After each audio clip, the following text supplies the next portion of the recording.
Welcome to this community webinar on Photovoice on plastic pollution, social innovation and community engagement, a South African experience.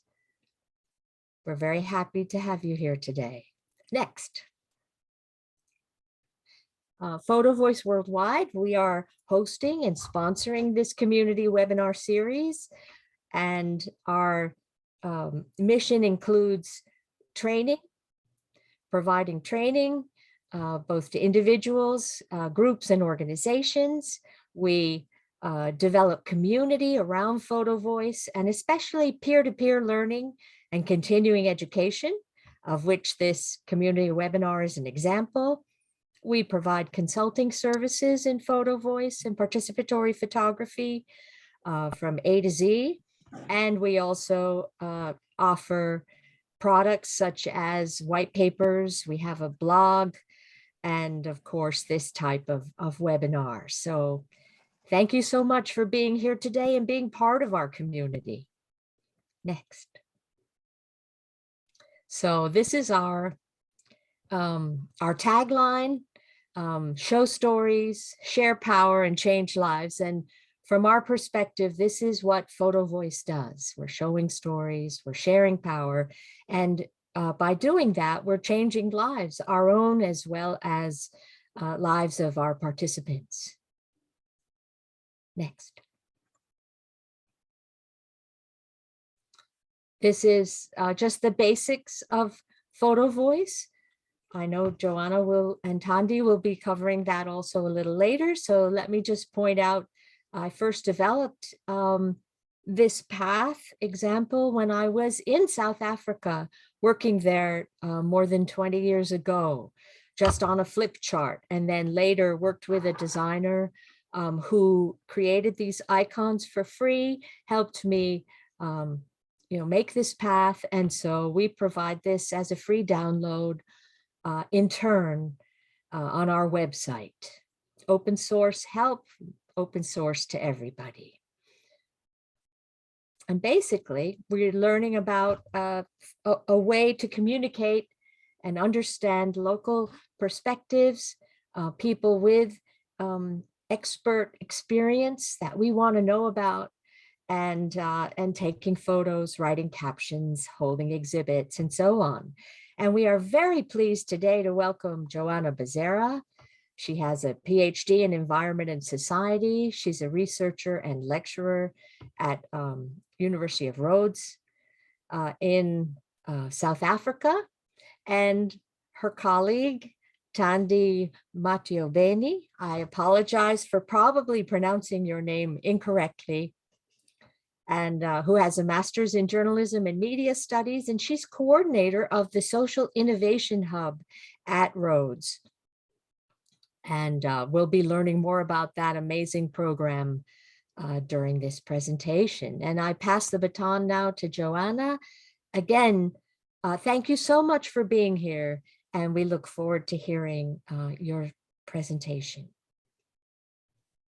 Hi, everyone. I hope you can hear me well. My computer's overheating, but I hope that doesn't become a problem for us. So if it does, let us know, and then Erica can share the slides. So thank you very much for being here. Tandy and I are really excited to share with you our experience. So we ran the Photovoice workshop for the first time last year, and it was a huge learning curve for us, and we plan to do it again this year. So this is just to share some of our challenges and how we responded to them, and how also we plan to evolve. Hopefully this is helpful for some of you, and it'll be lovely to get some questions at the end. So a little bit about our presentation. So first we have an introduction to Roos. So Roos is the Rhodes University Community Engagement, where Tandy and I work. Then we're going to have an introduction to the project, where we did a Photovoice workshop. Then, how we did the Photovoice workshop in 3 days. Then we move on to challenges and solutions. And then we have some time for questions and answers. So Rhodes University Community Engagement, Roos, is where Tandy and I are based. The community engagement is one of the core functions of higher education institutions in South Africa. And community engagement has three streams. So one is volunteering, the other one is service learning, and the third one is engaged research. We have both an academic arm and an operational arm. So the academic arm is where we have the projects, the research projects. We also have all the writing of those research projects. And an operational arm focuses on really the planning and implementing the volunteering projects, the service learning courses. So it's a lot of work, but it's a lot of fun work and a lot of work with the students as well. So Roos adopts an asset-based approach. So an asset-based approach is basically when we have a lot of partnerships. We work with community members in our town, Makanda. So if you see the map at the bottom, you have South Africa and then the Eastern Cape, which is the province, and a dot, that's where we are located. When we start a partnership with a community organization or a community member, we always focus on their assets. So rather than focusing on the needs, so what is lacking in the community, we focus on the assets. So everyone has assets. All communities have assets. So what we try to do is then focus, help them see what are the assets that are already there, what are the activities that they're already doing, and how can we support them in doing that. And currently we have over 77 community partners in Makanda alone. So this is how we work through partnerships. So now within Roos, we have the Social Innovation Hub and the Mobile Lab. So now Tandy is going to speak a little bit about that. Tandy? Cool, thanks, Jo. Yeah, so as Jo said, the Social Innovation Hub is one of the programs run through Roos, the community engagement. And our overall goal is to build socially cohesive communities so that social innovations can thrive and do well, as social innovations rely quite heavily on community participation. And our goal is to achieve this by using digital tools and platforms to try and support social innovators and the work that they do. And this is both practically in terms of using computers and technologies to improve day-to-day lives and make tasks more efficient, but also psychosocially and in the sense of providing support in terms of mental wellness and also healing and catharsis from the experiences that you'd face on a day-to-day basis. So to do this, the Hub has a digital resource center that makes basic technologies available. And these resources are basic technologies like computers, tablets, cameras, the tools that you would need to do projects like Photovoice or digital storytelling, and also basic computer tasks. And part of this resources is also training programs. And we speak of digital literacy training programs, but we have very different forms. And our main program is digital storytelling, which we had quite a bit of experience in before we started our Photovoice project, and also Photovoice and basic computer skills. And the idea is that we sort of have a pathway program that takes participants from learning basic computer skills to using these skills to do storytelling and broaden knowledge democracies and what's considered valuable knowledge, which bridges the divide that exists between university spaces and community spaces. And part of the resource center is also mobile labs, which we use to run workshops, Photovoice workshops in Tsitsikamma, which Jo will talk more about. And mobile hubs are just a way of getting citywide access and broader access to technologies beyond the Rhodes campus.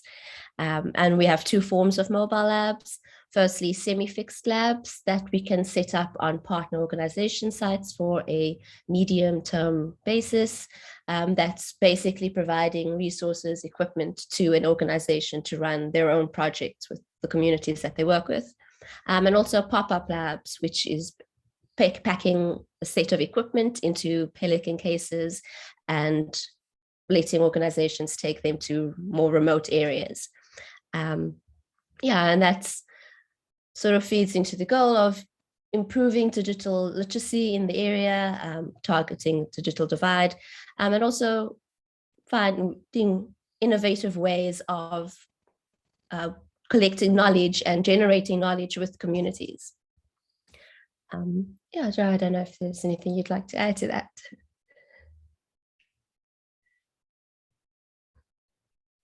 I think that was great. Thanks, Tandy. So Tandy is the coordinator of the Social Innovation Hub.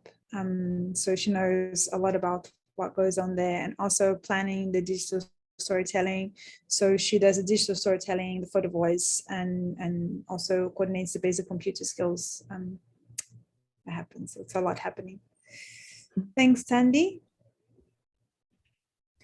So I know we're all here because we're interested in Photovoice, but just to get us in the same page. So how Tandy and I talked about Photovoice in the workshop is that, Photovoice is a participatory visual method that involves asking participants to answer questions or express their thoughts on a particular topic and then there are some activities here.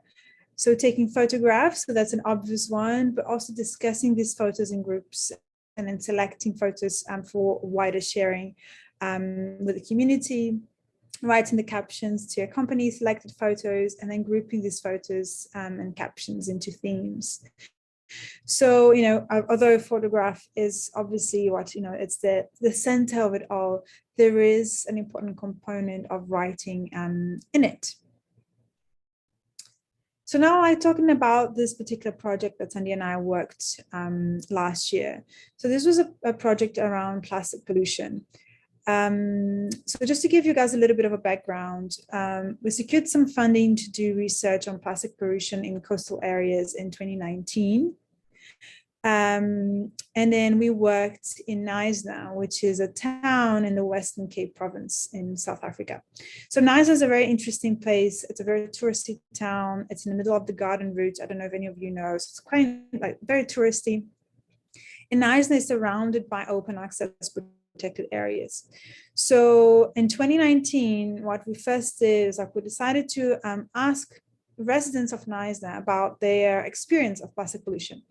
How did they experience it? Did they see it near their house? Did they see it as a problem? Did they don't see it as a problem? So to understand, how did they felt about plastic pollution? And we worked with 4 different locations within Knysna, so 10 participants in each location, and across different social economic sectors of Knysna to see the difference. And then from that, it was very clear that people in more affluent areas experience plastic pollution in the protected areas, and people in not so developed areas, they experience plastic pollution everywhere. So after that initial funding, there was a call from the same funder. It's well, now you've done this project. Now we're focusing on stakeholder engagement. And one of the activities that you could do was to do Photovoice. So then we applied for it and we got the funding, and that's how this project emerged. So, this is something that was coming along quite some time. So the participants for the Photovoice, they were not the same as for the first part of the project. For the first part of the project, it was an anonymous project, and we just also wanted to focus for the Photovoice with people that knew about plastic pollution, saw it as a problem and had something to say about it. We didn't have time, as it was a 3-day workshop, to go over, plastic pollution. Although I think, a lot of people do have a lot of opinions about plastic pollution, we wanted to make sure that the people that were in the workshop really had something to say about this. We had a good relationship with the agency that runs the protected areas in the region. So we approached them and said, remember that work that we did in 2019, we now have some funding to do this Photovoice project. And then they pointed us to the Working for the Coast team. And these are the people that did the workshop with us. So it took some time to build trust and buy-in from the coordinators of the Working for the Coast team. So first of all, the coordinators, they weren't really happy about, they really didn't understand the idea of the project, and then they weren't really happy about, the people from their team, missing 3 days of work. And then we had the third wave in South Africa, so we had to postpone it. So it took a while, but then in the end, they were really, happy, and they came to see what we're doing, and they really approved and liked the project, they were actually quite amazed with the results of the pictures that were taken. But it took some time for that to happen. So in terms of the group of the participants, we wanted to work with a maximum of 12 participants. We didn't select the participants from the Working for the Coast team. We thought it was best for the coordinator to do that, simply because, you know, he knew the people, he knew the team. We didn't know the team, so how would we do that selection?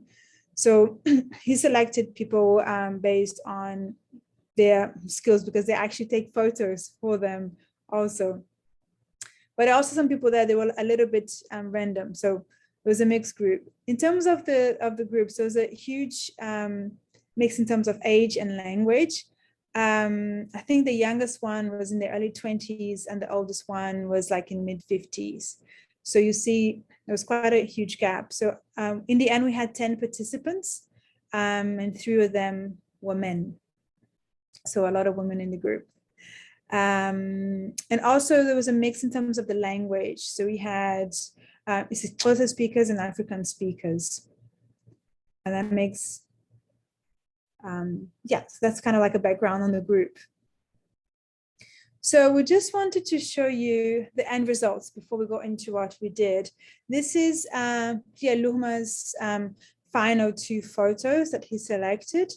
So the photo on your left, the title of his photo is "A Clean Town is the Best Town." And then the caption says, as you see in the photo, there are 2 people. One is dumping the rubbish and the other one is recycling. By dumping the rubbish and recycling it, it's helping keep our town clean. The second photo on your right, I really love this, Tandy and I really love this picture. The title is "Working Together for Change," and the caption says, "Working together as a team can make," oh, I can't read, "can make things easy to clean up the streets, as these 2 ladies show." So these photos are Ibrahim's final 2 photos. He decided not to have titles, and we left the titles up to them. They could have titles if they wanted to or not. The first photo, so the photo on your left says, "It's very important to understand that we must not throw our trash everywhere or next to someone's house. We must do better to keep our towns and townships clean for a better tomorrow." And the picture on your right says, I must move the picture from you guys. This photo shows how we can do it if we work together to make it work for recycling, by recycling our trash. So this is someone's house, and you can see the wall that comes between the garden and the street. So the person made the fence of plastic bottles. So just to show the end result. So Photovoice workshop in 3 days. How does that work? Sandy and I decided to do the workshop as an accredited short course. So we decided to do that because we thought that would be more beneficial to the participants. And it also helps, you know, in terms of the buy-in. So yeah, thinking about the benefits for the participants in general. So to get the short course accredited, you need to fill in a form and obviously develop the course and submit these documents to the institution. In our case, we submitted to Rhodes University.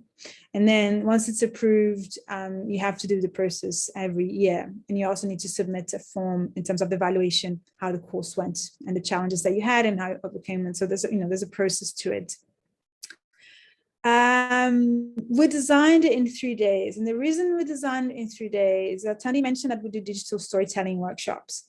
We run the digital storytelling workshops in 3 days as well, and 3 days just helps keep people there focused and not lose people as time goes by. So as this was the first time we're doing this, so we know 3 days work, let's try to do the Photovoice in 3 days, and then we'll see what happens then. So the way we designed it was the first day you have an introduction to Photovoice and we discuss the ethics. The second day we go over photography tips and planning your photos and taking your photos. And in the third day, there's a lot of writing. So writing the stories, writing the captions, and selecting the final photos if you happen to change your mind after you've written your story. and also planning an exhibition. So you can see it's quite packed. There's a lot that happens throughout the days, and we're talking about full days. Hey, so yeah, it's from like morning until the end of the afternoon. So some brief reflections from our experience. 3 days is the minimum that you can do. For example, we didn't really have time to cover editing. To do that, we would need to add another day. The ethics section, which happened in the first day, raised a lot of debate from the participants because they work, outside, and they wear a uniform, so people do take photos of them. So they had some ethical dilemmas that I wanted to discuss and involve ethics of, the ethics of photography. So it was quite interesting. So that's something that we also want to explore for the next cohort, to really tease out the ethics of photography. Because the workshop, the Photovoice workshop that was is a course, the students have to achieve a minimum requirements to get a certificate at the end. So it's very important to make that clear from the beginning, so that this, this is a course, and to get the certificate at the end, they need to fulfill certain requirements. Now, moving on to the challenges and solutions. So we're going to talk about 4 challenges. So the language barrier, digital literacy, literacy levels, and the intensity of the course. So South African has 11 official languages. So the language that you decide to run the course in will determine, who will be able to participate and who will take the most out of the course. And when a person has the working knowledge of a language, doesn't mean that they are able to follow a course in that language. Those are very 2 different things. And that was something that we faced right in the beginning of the course. So how did we deal with that? So we actually had a translator with us, and his job was to translate. So we're working with a translator from English to Afrikaans. So the course was set up in English. All of the participants had some knowledge of English, but that knowledge varied. Tandy and I do not speak Afrikaans, but then the translator was there to help us. So it's really important to be inclusive. And then having that translator there made an incredible amount of difference. So we decided then to break the content into small sections, and then we would present something, talk about something, and then the translator would then translate.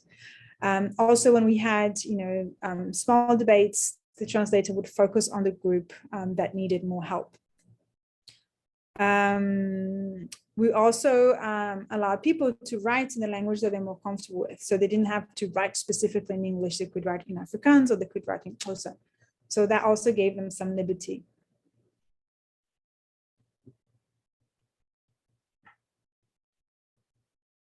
Speaking about digital literacy, photography cameras are not really accessible to everyone.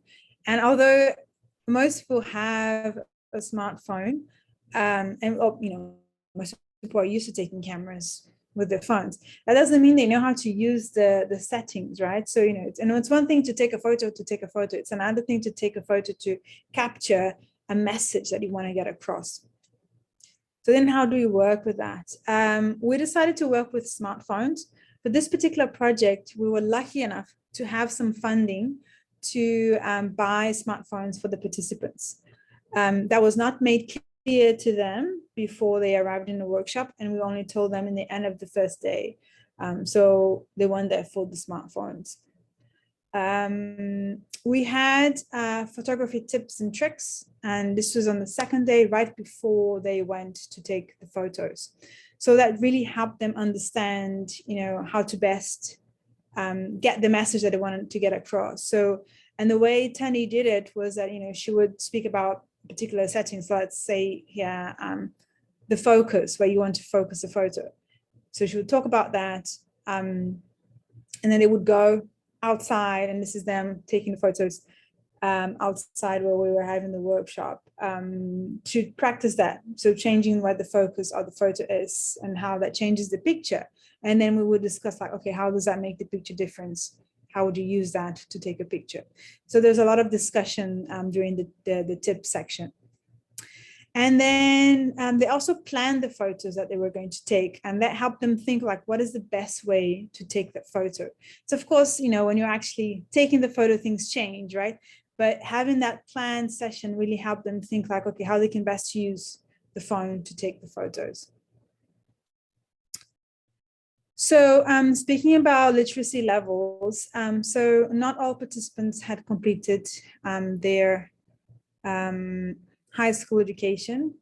And then also some attended schools that were not English speaking. And then, Tanya and I, unfortunately, don't speak Afrikaans or Xhosa. So expressing what they wanted to, so expressing what they wanted to convey was not always straightforward. So that was not necessarily just a language barrier, but also literacy level barrier. So how did we deal with that? We allowed a huge section of the course to be about writing. And part of writing is rewriting, but a lot of people don't know that. And that's something that's like, we write and we write and we write multiple times. And that's just the way it is. And we also had a lot of feedback. There was feedback in the plenary, but also feedback individually. So giving each other critical feedback. So not just saying, something is good, something is nice. You need to go beyond that and help that person improve their work in a respectful way. It was also very important, the fact that they already knew each other. So they already had a bond.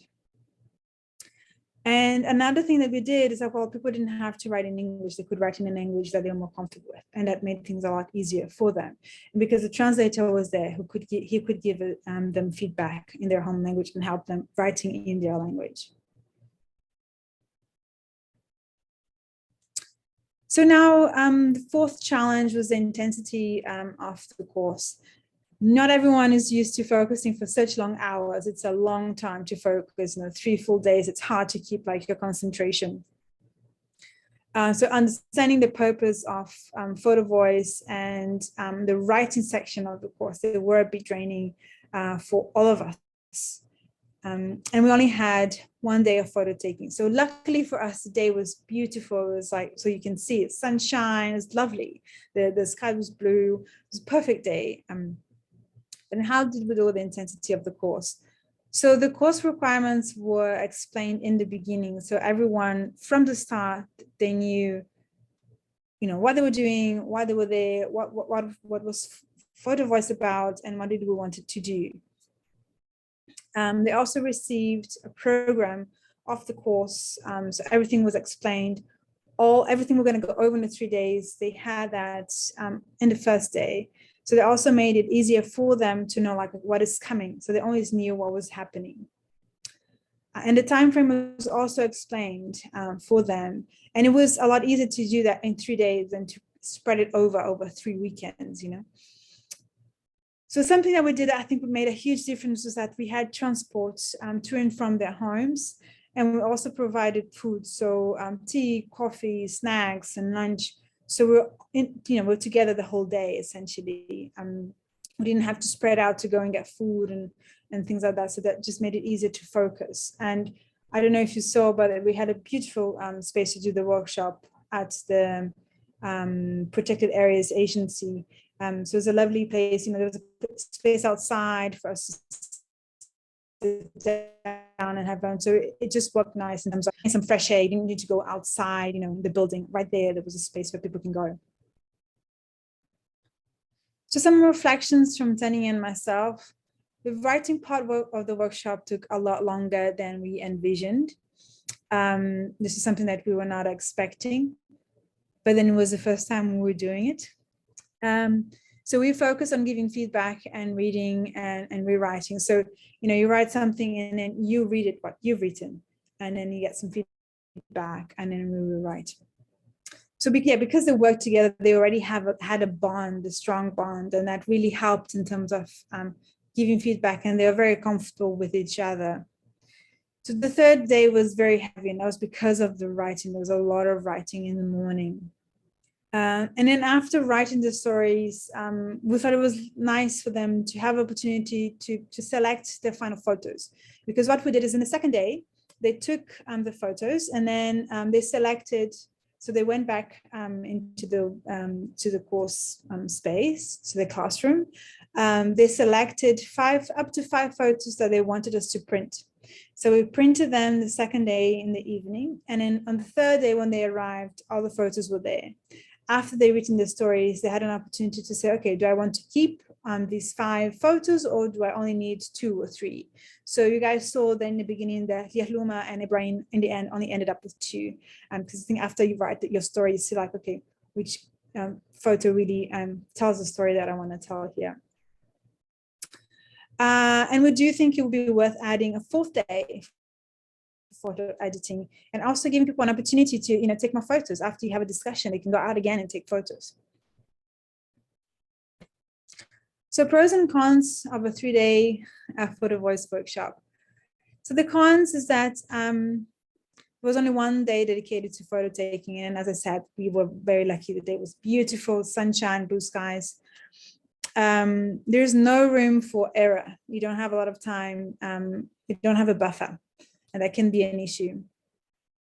And participants that work might struggle to attend those 3 days. And also, in this comment here, having it as a course really helps, because then in the end, they can say, well, no, this is a certificate from the time that I was away. And the discussion sections are fixed. So as I mentioned, the ethics section was something that they were really interested in. But at one point we had to stop because we had to move forward. So the pros, it's harder to lose people when you do it like that. So you do it, in one go. Participants see the results quickly. They have a goal at the end. It's very clear to see what you're going to achieve, and it's touchable, it's reachable, it's 3 days. The content is always fresh in their minds. So because you discuss something and then you go and you take the photo.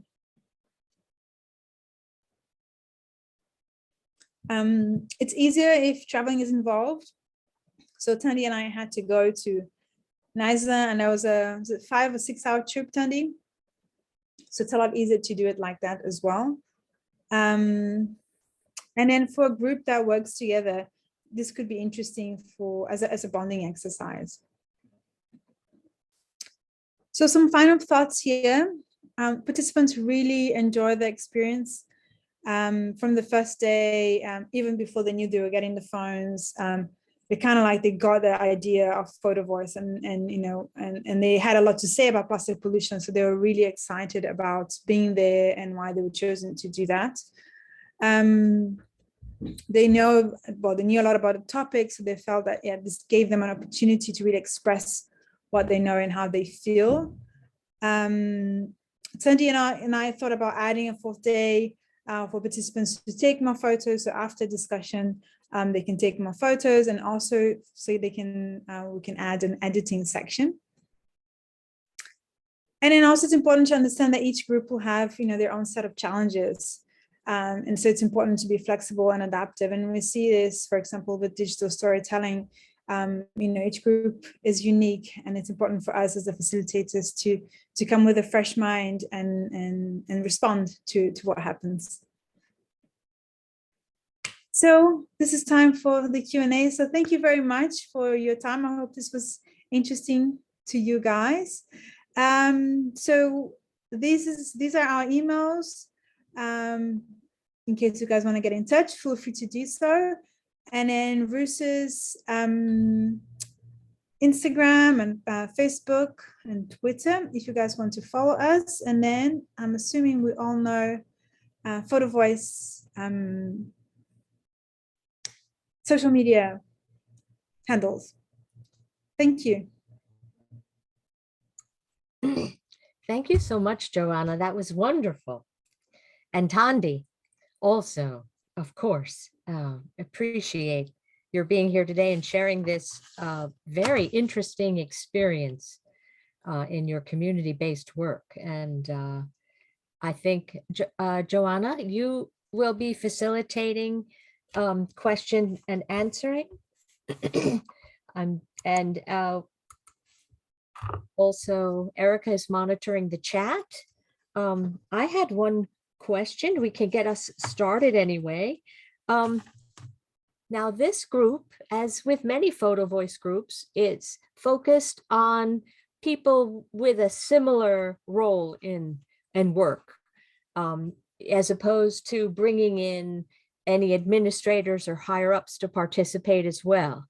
But it did sound like you included them in later in a presentation or providing feedback.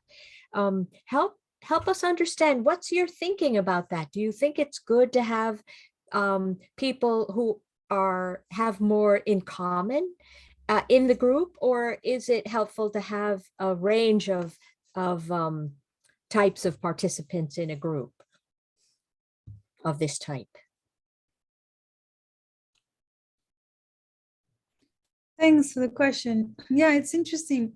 I would love to hear Tony's thought on this, because in this case, we knew what we wanted, right? We wanted people that knew about plastic pollution, and then we approached the agency, and the agency said, like, there's this group, they work with this, they would be great. And I think it will be interesting to have people from different backgrounds and not necessarily related, but having a group that already knew each other, that worked together, was important for the feedback.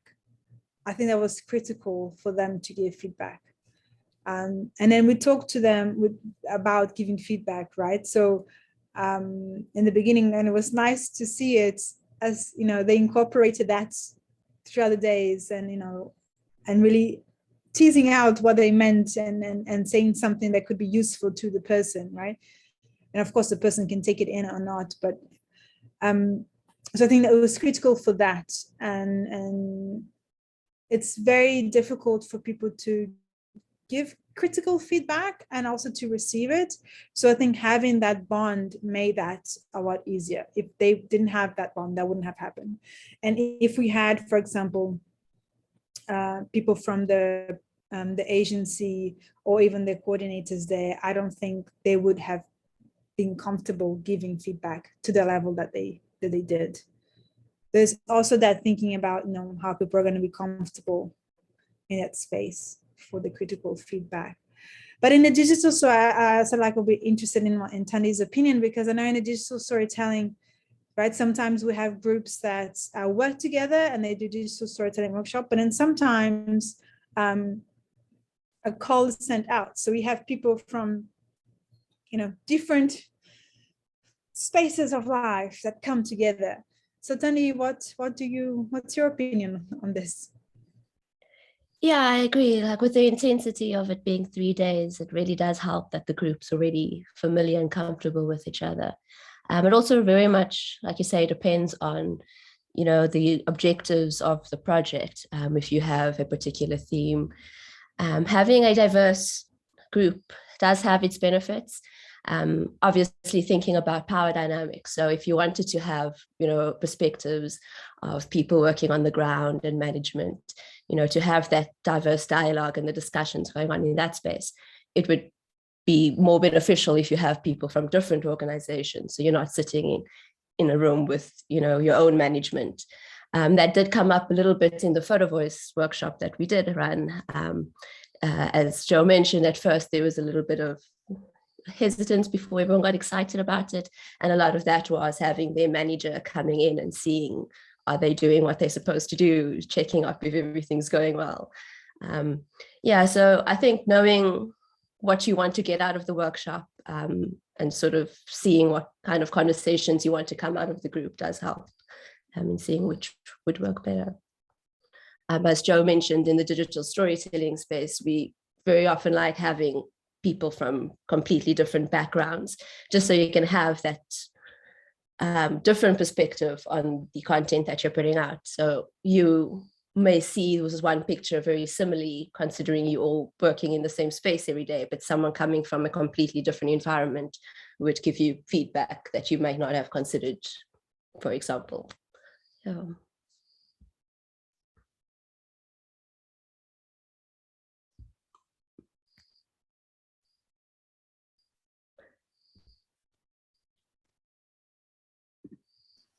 I have a question in terms of you provided transportation, and thank you so much for going into details of all of the bits and pieces of the Photovoice. But I was wondering, how did it work with people actually getting around with the transport? Did they ask you to go to specific places?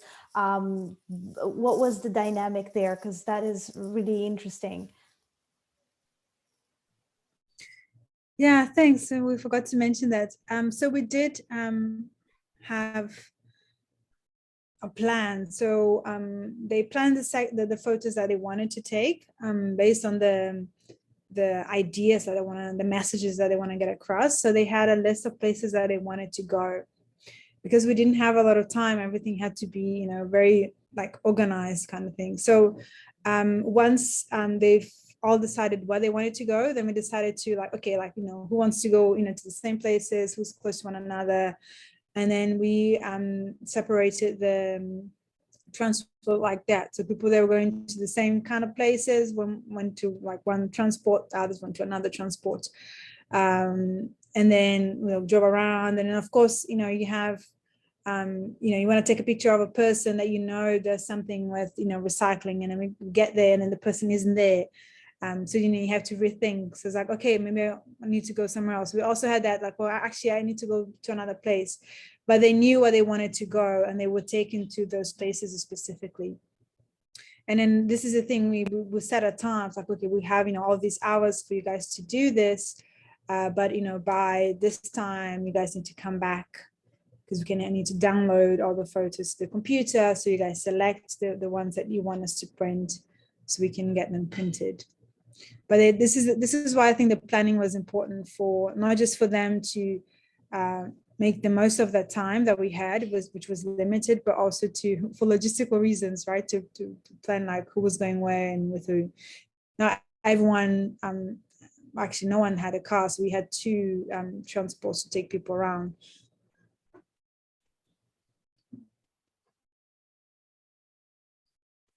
There's more coming from the chat.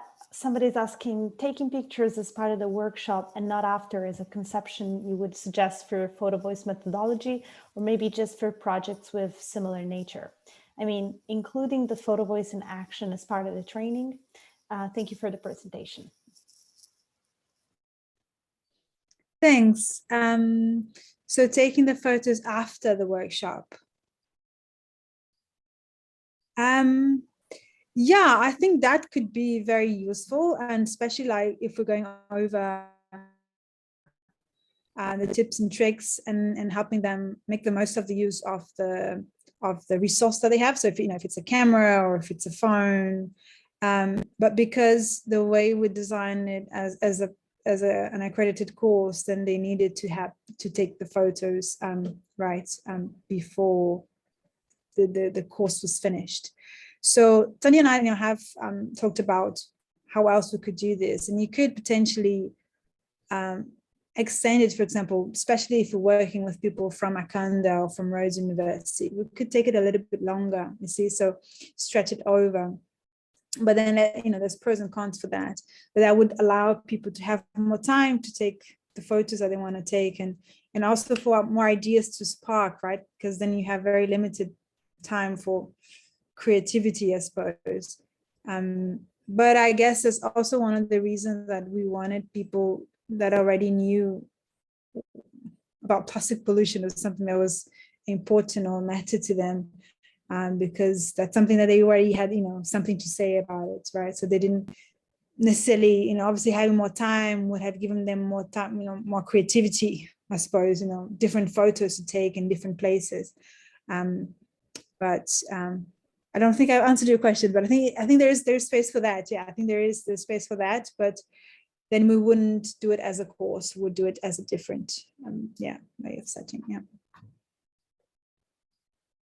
It's also very participatory, so having the feedback with the group is a very key part of it, and we have no much control if we leave the photos and the practical aspect to after the workshop. So also, Tony, the experience that you have with the digital storytelling, in terms of people finishing it there and then, if they don't finish it in the time that you have, it's unlikely that they will. So, and because the critical feedback, it's important, and especially with the Photovoice, because taking the photo is not the end result, right? You still need to write the story and write the caption and the title of the photo. So there's still, an important part of the process that comes after the photos. So even if you break it down and have the photos, so stretch the course, let's say over 3 weeks, for example, you still need to meet people afterwards to keep that discussion going. And I think for participant retention, that might be an issue.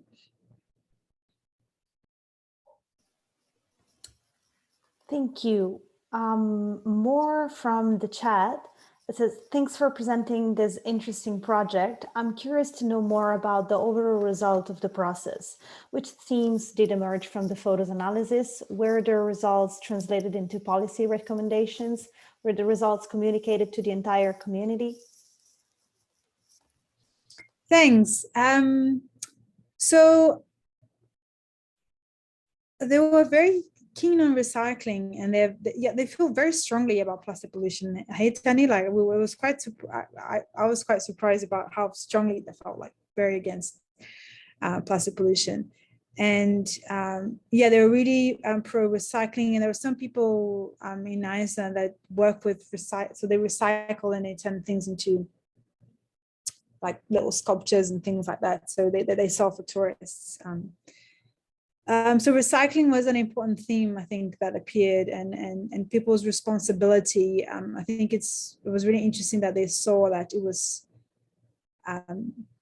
they didn't say like, they took it upon themselves. So it's the responsibility of the community to keep the town clean. You can't just rely on the municipality or the agency that runs the protected areas to keep the town clean. This is our responsibility as well. So I thought that was very important. The manager of that section of the park, we were actually in where she works, and she came to see the photos, and they shared their stories. 2 of them read their stories and saw the pictures, and she was very surprised and happily impressed with the results, and she wanted to include that in another project that they were actually discussing that day, which talked about not just plastic pollution, but pollution in general and how that affects the town. That hasn't translated into a policy recommendation. The way it is now, we are speaking with the agency to see how we can use that work to maybe have an exhibition within the park or within the town. The way we ended the course is that participants, they need to plan an exhibition, and they did. We gave them feedback on how to do it, and we kind of said, okay, this is on you now. All of them opted for physical exhibitions. They didn't want an online exhibition. They wanted physical exhibitions, and they all had different ideas. So we need to come together and decide how you want to do it. Tandy and I can support you in doing, we can make this happen, but you guys have to drive it. So we need to go back there to take the certificates and see how they are. We have been in communication with them.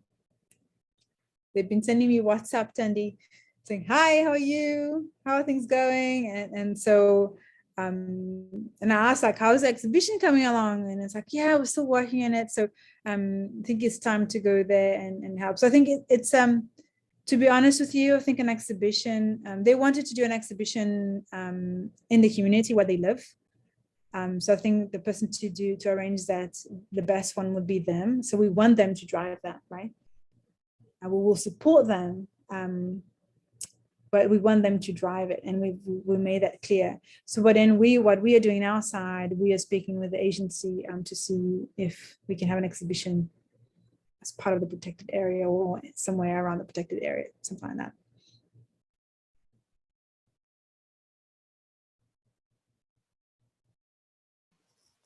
Thank you. If anybody has Any other question? Really happy to pick Joanna's brain and Tande's for another few minutes.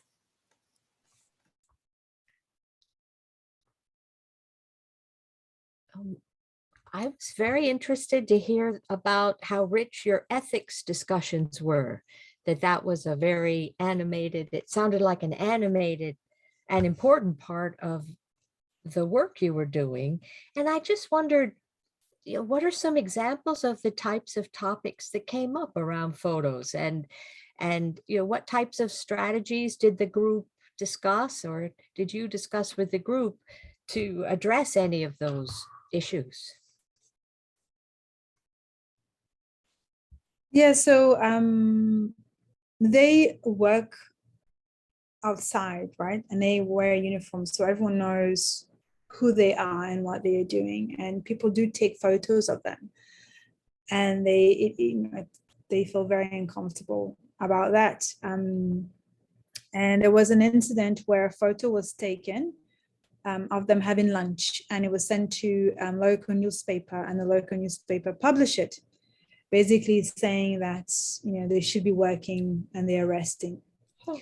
So they were very unhappy with that, and of course, that has incredible repercussions for them at work, for their coordinators, and it's a spiral thing. And so that the question was, who owns the photo, and then how can you protect yourself from this happening again? So that that's a very complex discussion, and also in terms of like, but when you are taking photo, and it's like, well, if someone is taking a photo of you,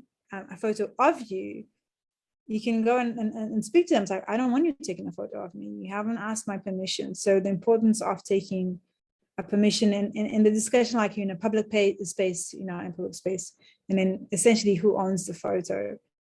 So our translator, he also did journalism, and he told them like who they could email to, talk about that, like why do they publish that photo without speaking to them? Especially, it's very easy to identify who they are with the uniforms, right? You might not be able to, you don't know who that, oh, that's Joanna, but this is a person who working for the Coast Team in Iceland, so you can find out who the person is and check with them. So I hope that they did follow up that, but this is a discussion, like they didn't know, for example, that they could tell the person, don't take a photo of me. So that was a very, that led to interesting discussions. But it also has implications in terms of, you taking a photo. So when you're taking a photo of someone, you need to ask for their permission. And if they're not comfortable, they're not comfortable. And that's completely okay. But then explaining, so we did a lot of role play.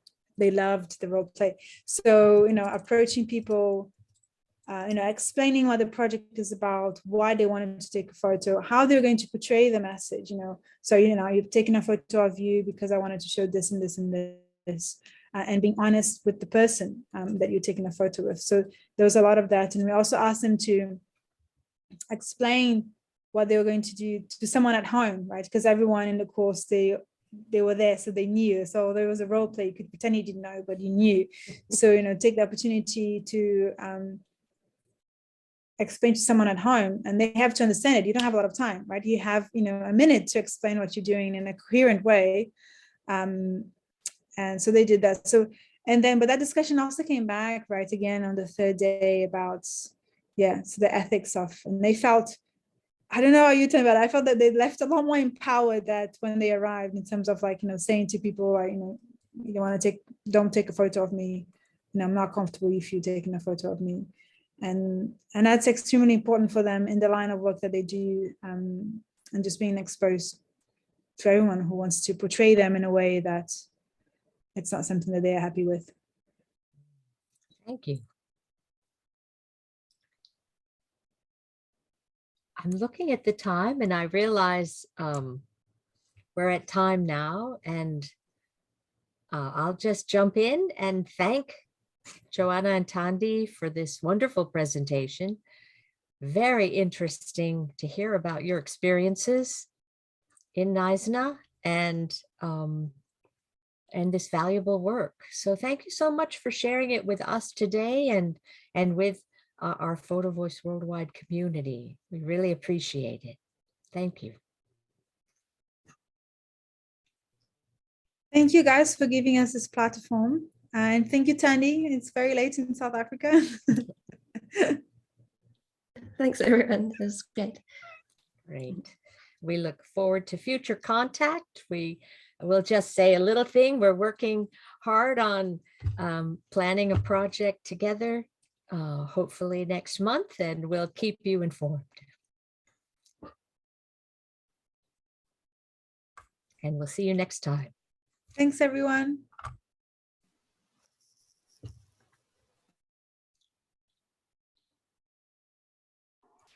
Thank you so much. Huh? Bye. See you soon. Bye-bye. Bye. Bye. Thank you.